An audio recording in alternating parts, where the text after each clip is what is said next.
Hi అండి, అందరికీ నమస్తే. ఈరోజు మీకు కనిపిస్తున్న స్క్రీన్ మీద కనిపిస్తున్న సోలార్ వచ్చేసి 8 కిలోవాట్. అయితే సార్ వాళ్ళకు మనం సర్వీస్ చేయడానికి వచ్చినాం. సార్ వాళ్ళు ఇచ్చిన కంప్లైంట్ ఏంటంటే జనరేషన్ తక్కువ చేస్తుందని చెప్పేసి మనకు కంప్లైంట్ ఇచ్చారండి. అయితే మనం చెక్ చేయడానికి వచ్చినాము. అయితే మీకు స్క్రీన్ ముంగల కనిపిస్తున్న సోలార్ మీద మొత్తం ఏమైందంటే మొత్తం డస్ట్ పట్టిందండి. చూడండి మీరు, ప్యానల్స్ ఒక్క ప్యానల్ కాకుండా మొత్తం 8 కిలోవాట్కి ఎన్ని ప్యానల్స్ ఉన్నాయో అన్ని ప్యానల్స్ మొత్తం డస్ట్ పట్టేసింది. డస్ట్ పట్టడం వల్ల ఏంటంటే దాని మీదకి ఆ ఎండ అనేది కట్టు పడదండి.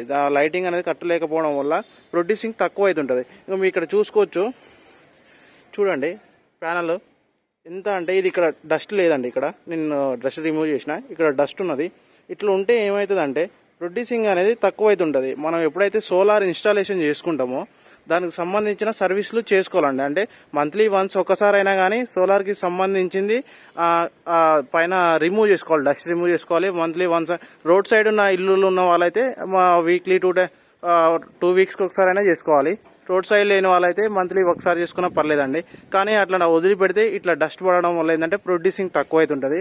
ఎవరైతే సోలార్ ఇన్స్టాలేషన్ చేసుకున్న వాళ్ళు ఉంటే, ఈ వీడియో చూసిన వాళ్ళు ఉంటే, వాళ్ళు వన్స్ ఒకసారి ఏం చేస్తారంటే మంత్లీ ఒకసారైనా మళ్ళీ సోలార్ ప్యానల్స్ని వాళ్ళు క్లీన్ చేసుకోవాలని చెప్తున్నానండి. లేకుంటే ప్రొడ్యూసింగ్ అనేది తక్కువ అవుతుంటుందండి. థ్యాంక్ యూ అండి, అందరికీ నమస్తే.